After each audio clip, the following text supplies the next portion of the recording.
میرے دوستوں بزرگوں عزیزوں، سب سے بڑا سبب جس سے آپس میں نفرتیں پیدا ہوتی ہیں، سب سے بڑا سبب جس سے آپس میں نفرتیں پیدا ہوتی ہیں وہ تجسس کرنا ہے۔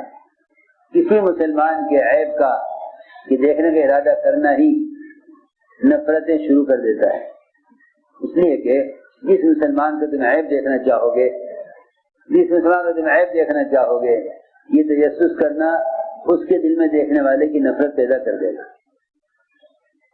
اس نے فرمایا ولا تجسسوا۔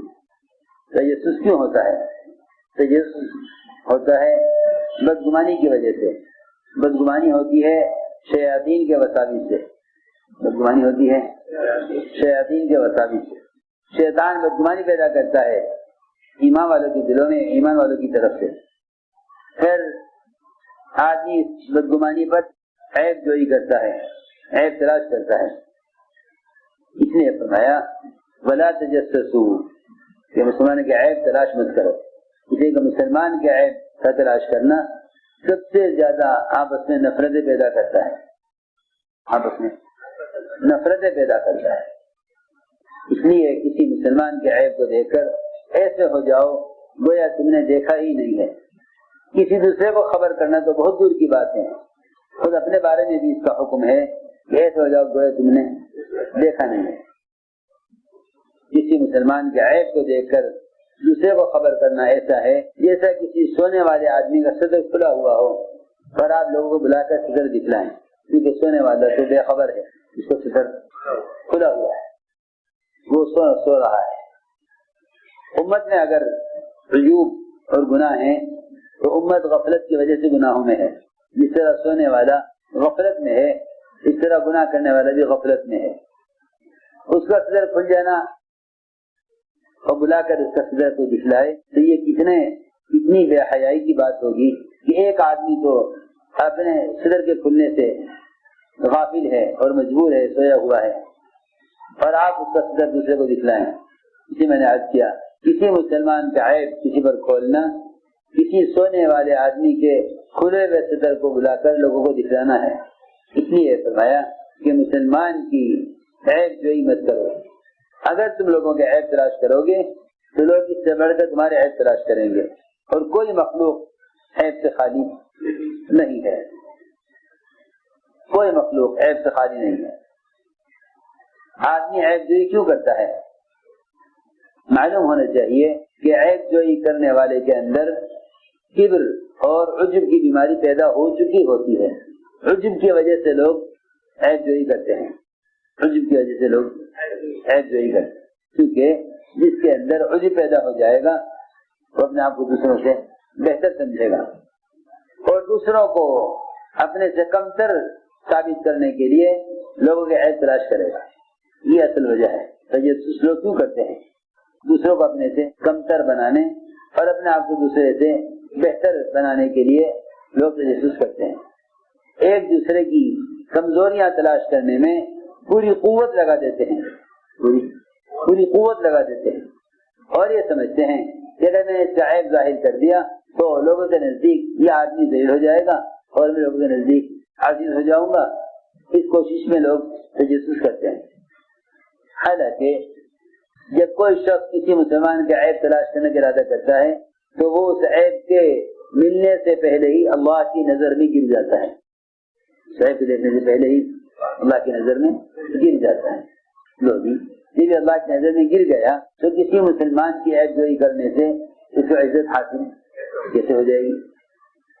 تخلقوا باخلاق اللہ، اس کا مطلب ہی یہی ہے کہ جس طرح اللہ کی صفت ستار ہے، تمہیں چاہیے کہ تم بھی کیا بنو، صفت ستاری پیدا کرو اپنے اندر۔ اسی میں نے عرض کیا کہ مسلمان کا عیب دیکھنے کا جب کوئی ارادہ بھی کرتا ہے تو اللہ کی نظر میں گر جاتا ہے۔ اس لیے فرمایا کہ مسلمان کی عیب جوئی نہ کرو، اس لیے کہ عیب سے کوئی خالی نہیں ہے۔ فرمایا کلکم خطاؤن، تم سب کے سب خطا کار ہو۔ فرماتے ہیں حضرت عوف اور عمر رضی اللہ تعالی عنہ، یہ دونوں کے دونوں مدینہ منورہ میں رات کو پہرا دے رہے تھے، چلے جا رہے تھے، اچانک انہیں ایک گھر میں سے آدھی رات کو روشنی نظر آئی، اس طرف چلے، گھر کے قریب گئے تو دیکھا کہ دروازہ بند ہے، اندر کچھ لوگوں کی کچھ آوازیں بلند ہو رہی ہیں، کچھ گا رہے ہیں۔ حضرت عمر نے فرمایا کہ اے ابن عوف، تم جانتے ہو گھر کس کا ہے؟ میں نے کہا جی نہیں، میں نہیں جانتا۔ فرمایا کہ ربیعہ ابن امیہ ابن خلف کا گھر ہے، اور یہ اس وقت اندر شراب پی رہے ہیں، یہ اس وقت شراب پی رہے ہیں۔ اتنا کہتے ہی حضرت عمر رضی اللہ عنہ نے دیکھا کہ عبد الرحمن عوف میری اس بات سے ان کو ناگواری ہوئی، سمجھ گئے حضرت عمر میرا یہ کہنا عبد الرحمن کو پسند نہیں آیا۔ اللہ، ایسے لوگ تھے کہ وہ اپنے چھوٹوں سے بھی اپنی غلطی کو سمجھ لیا کرتے تھے، یہ نہیں ہم بڑے ہیں، ہم جو کہہ رہے ٹھیک ہے۔ سمجھ گئے عمر رضی اللہ تعالیٰ عنہ کہ میرا یہ کہنا کہ شراب پی رہے ہیں، یہ بات عبد الرحمن عوف کو پسند نہیں آئی۔ حضرت عوف نے عرض کیا امیر المؤمنین، میرا خیال یہ ہے کہ ہم نے وہ کام کر لیا ہے جس سے اللہ نے ہمیں روکا ہے۔ اللہ نے فرمایا قرآن میں وَلَا تُجَسَّسُوا، مسلمان کا عیب تلاش نہ کرو، اور ہم نے عیب جوئی کی ہے۔ عمر رضی اللہ عنہ یہاں سے ان کو چھوڑ کر چلے گئے۔ شادی کہتے ہیں کہ عمر رضی اللہ عنہ نے ایک آدمی کو ابھی مجلس میں سے غائب پایا، وہاں ابن عوف چلا ہمارے ساتھ فلاں کے گھر پر دیکھیں وہ کیا کر رہا ہے۔ چنانچہ دونوں ان کے گھر پہنچے، دیکھا کہ دروازہ کھلا ہوا ہے اور وہ بیٹھا ہوا ہے، اور اس کی بیوی اسے پیالے میں انیل کے کچھ پلا رہی ہے۔ حضرت ہمارے ابن عوف، یہ ہے وہ گھر کے اندر کی خواہشات جس نے اس شخص کو ہمارے مجلس میں آنے سے روکا ہوا ہے۔ ابن عوف نے عرض کیا امین، آپ کو کیا معلوم پیالے میں کیا ہے؟ آپ کو کیا معلوم پیالے میں کیا ہے؟ آپ کو کیا معلوم پیالے میں کیا ہے؟ حضرت نے فرمایا کیا تمہارا خیال یہ ہے کہ ہم نے عیب تلاش کیا ہے ان کا؟ کہ جی ہاں، یہی ہے تجسس۔ حضرت نے فرمایا اے عبد الرحمن، یہ تو بتاؤ میرے اس گناہ کی توبہ کیسے ہوگی؟ میرے اس گناہ کی توبہ کیسے؟ ہم المؤمنین ہیں، رعایا کی نگرانی تربیت بات کی طرح ہے ان کے دل میں، پھر بھی یہ فرما رہے ہیں کہ یہ تو بتاؤ عبد الرحمن میرا یہ گناہ کیسے معاف ہوگا؟ آج کیا المؤمنین، اس گناہ کی معافی کا ایک ہی راستہ ہے کہ آپ یہاں سے خاموشی سے نکل جائیے، اس کو معلوم نہ ہو کہ آپ نے اس کو دیکھا ہے، اور آپ کے جی میں اس پیالے میں کیا مشروب ہوگا اس بارے میں آپ کو اچھا ہی خیال آئے۔ یہ کہہ کر وہاں سے عمر واپس ہو گئے۔ ایک روایت میں ہے، فرماتے ہیں عمر رضی اللہ تعالیٰ عنہ، فرماتے ہیں کہ عمر رضی اللہ تعالیٰ عنہ مدینہ منورہ میں رات کو پہرا دے رہے تھے، اچانک ایک آدمی کی آواز سنی جو اپنے گھر میں گانا گا رہا تھا، دیوار پھلان کر گھر میں داخل ہوئے، اور حضرت عمر نے فرمایا او اللہ کے دشمن، کیا تیرا خیال یہ ہے کہ تو اللہ کی نافرمانی کرتا رہے گا اور اللہ تیرے گناہ پر قدر ڈالے رکھیں گے؟ اس نے حضرت عمر کو دیکھ کر کہا منین، آپ جلدی نہ کیجیے مجھے سزا دینے میں، اگر میں نے اللہ کی ایک نافرمانی کی ہے تو آپ نے اللہ کی 3 نافرمانیاں کی ہیں۔ اللہ نے فرمایا ولا تجسسوا، عیب جوئی نہ کرو، مسلمان کے عیب تلاش نہ کرو، اور آپ نے عیب تلاش کیا ہے۔ اللہ نے فرمایا ہے گھروں میں دروازوں سے آؤ، آپ دعا پھلان کر آئے ہیں۔ اللہ نے فرمایا ہے اجازت دے کر آؤ، آپ بغیر اجازت کے داخل ہو گئے ہیں۔ 3 غلطیاں پکڑ لی حضرت عمر کی۔ عمر رضی اللہ تعالیٰ نے عرض کیا کہ تیرے پاس تیرا خیر کا ارادہ ہے، اگر میں تجھے معاف کر دوں؟ اس نے کہا کہ جی ہاں۔ عمر رضی اللہ تعالیٰ اس کو چھوڑ کر چلے گئے۔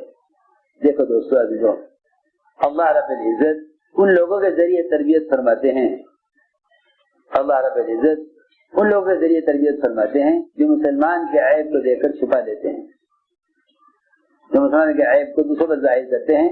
اللہ ایسے لوگوں سے امت کی تربیت کا ہدایت کا کام نہیں لیتے۔ لوگ کہتے ہیں کہ جی ہم تو نگرانی اصلاح کے لیے کر رہے ہیں، حالانکہ مسلمان کا عیب تلاش کرنے والا مفسد ہے، مصلح نہیں ہے۔ کیا فرق ہے مفسد میں اور مصلح میں؟ جو مسلمان کے عیب کو دیکھ کر صرف اس سے جا کر کہہ دے کہ بہتر ہے کہ آپ ایسا نہ کریں، وہ تو مصلح ہے، وہ تو مصلح ہے۔ اور جو شخص کسی مسلمان کے گناہ کو دیکھ کر دوسرے کو خبر کرے وہ مفسد ہے، وہ چاہے کوئی بھی ہو، وہ مفسد ہے۔ جو مسلمان کے عیب کو، اس کے عیب کی دوسرے کو خبر کرے وہ مفسد ہے۔ مصلح وہ ہے مسلمان کے عیب کو دیکھ کر چھپا لے، اور جس سے غلطی ہوئی ہے صرف اسی سے جا کر سمجھتے تھے، اکرام کے ذریعے اتنے قریب ہو جاؤ غلطی کرنے والے کے کہ وہ تمہاری بات کو مان لے، تمہیں یقین ہو جائے کہ میری بات کا انکار نہیں کرے۔ جب تم کسی مسلمان کا کوئی عیب دیکھو تو اس کے اتنے قریب ہو جاؤ، اس کے اتنا قریب ہو جاؤ کہ وہ تمہاری بات مان لے، پھر تم اس سے یہ کہو کہ اگر آپ ایسا نہ کریں تو بہتر ہے، اور اگر وہ پھر بھی نہ باز آئے تو آپ اس کو اس کے حال پر چھوڑ دیں اور اس کی اصلاح اللہ سے کروائیں۔ اسی لیے فرمایا کہ جو تم میں سے منکر کو نہ زبان سے روک سکے نہ ہاتھ سے بدل سکے، اس کو چاہیے کہ وہ اس منکر کو دل کے ذریعے اللہ سے کہہ کے بدلوائے۔ ہماری سب کی کوششیں غلط رخ پر جا رہی ہیں، ہم ساتھیوں کی غلطیوں کو ساتھ کی اصلاح ساتھیوں سے کرانا چاہتے ہیں۔ جتنی کوششیں دن بھر غیبتوں کے ذریعے سے کرتے ہو امت کی اصلاح کی، اگر اتنی کوشش دعاؤں کے ذریعے اللہ سے کہہ کے کرواؤ تو کتنا آسان راستہ ہے۔ جتنی کوشش دن بھر غیبتیں کر کے لوگ اصلاح کروانا چاہتے ہو، اس سے آدھی کوشش میں شاید دعاؤں کے ذریعے اللہ رب العزت اصلاح فرما دیں۔ اسے میں نے عرض کیا، جو مسلمان کے عیب کو دیکھ کر چھپا لے گا اللہ اس کو اس کے ذریعے تربیت فرمائیں گے، اور جو مسلمان کے عیب کو دیکھ کر دوسروں کو خبر کرے گا اللہ ایسے لوگوں سے امت کی اصلاح کا کام نہیں لیں گے۔ سنو غور سے، عمر رضی اللہ تعالیٰ عنہ نکلے رات کو عبداللہ ابن مسعود کے ساتھ، اچانک نظر آئی روشنی ایک گھر میں، عمر رضی اللہ تعالیٰ عنہ گھر میں داخل ہو گئے، دیکھا کہ گھر میں چراغ جل رہا ہے اور یہ رات کا وقت تھا، درمیان رات کا حصہ، ایک بڑی میاں بیٹھے ہوئے ہیں، ان کے سامنے شراب رکھی ہوئی ہے اور ایک ناچنے والی گانے والی گا رہی ہے۔ بڑے میاں اتنے مشغول تھے اس گناہ میں کہ انہیں عمر کے قریب آنے کا علم نہ ہو سکا۔ حضرت نے دیکھ کے فرمایا میں نے اس سے برا منظر کبھی نہیں دیکھا کہ ایک بوڑھا آدمی موت کا منتظر وہ اس گناہ میں مشغول ہے۔ بڑے میاں نے کہا ہاں امین، آپ نے جو گناہ کیا ہے اس سے بھی زیادہ برا کیا ہے، آپ نے عیب تلاش کیا، اللہ نے اس سے روکا ہے، آپ بغیر اجازت کے آئے، اللہ نے اجازت دینے کا حکم فرمایا ہے۔ حضرت نے فرمایا تم سچ کہہ رہے ہو، تم نے سچ کہا ہے۔ عمر رضی اللہ تعالیٰ عنہ یہاں سے نکلے، اپنے کپڑے کو دانتوں میں دبائے ہوئے، اپنے رونے کی آواز کو چھپانے کے لیے، اگر رونے کی آواز سن لیں گے عبداللہ مسعود پوچھیں گے کیا بات ہوئی، عمر رضی اللہ عنہ نے ان کو بھی نہیں بتایا، اور یہ کہتے ہوئے نکلے اس کے گھر سے کہ عمر تجھے تیری ماں گم کرے، اللہ نے تیرا گناہ معاف نہ کیا۔ بڑے میاں نے حضرت مجلس میں آنا چھوڑ دیا۔ ایک عرصہ گزر گیا کہ جب بھی جاؤں گا بات کھلے گی سب کے سامنے۔ ایک دن عمر رضی اللہ تعالیٰ عنہ بیٹھے ہوئے تھے اپنی مجلس میں، اچانک یہ بڑے میاں آئے اور چھپ کر پیچھے بیٹھ گئے لوگوں کے آخر میں۔ حضرت عمر نے دیکھ لیا، فرمایا بڑے میاں کو میرے پاس لاؤ۔ کہا گیا بڑے میاں سے چلیے آپ کو انہوں نے بلایا ہے۔ تو کہنے لگے آج تو سب کے سامنے اس رات کی بات کھلے گی۔ عمر رضی اللہ عنہ نے فرمایا بڑی میاں میرے قریب آ جاؤ، قریب کرتے رہے یہاں تک کہ میں برابر نے بٹھایا اور کان میں کہا حضرت عمر نے کہ میں نے اس رات کی بات کسی کو نہیں بتائی، اس رات کی بات کسی کو نہیں بتائی، عبداللہ مسعود میرے ساتھ تھے ان کو بھی نہیں بتائی۔ بڑی میاں نے آج ذرا کان قریب لائیے۔ عمر رضی اللہ تعالیٰ نے کان قریب کیا، بڑی میاں نے تمہارے کان میں کہا قسم ذات عالی کی جس نے محمد صلی اللہ علیہ وسلم کو حق دے کر بھیجا ہے اور رسول بنا کر بھیجا ہے، میں نے اس رات سے آج تک شراب نہیں، اس رات سے لے کے آج آپ کے پاس بیٹھا ہوں آج تک میں نے شراب نہیں دی۔ عمر رضی اللہ تعالیٰ نے زور سے اللہ اکبر کہا، لیکن لوگ نہیں سمجھ سکے کہ تکبیر کس بات کر کہی۔ تو میں نے عرض کیا جو مسلمان کے عیب کو چھپائیں گے اللہ ان سے اصلاح کا کام لے لیں گے، اور جو مسلمان کے عیب کو ظاہر کرے گا وہ اس عیب کے اندر مبتلا ہوئے بغیر نہیں مرے گا۔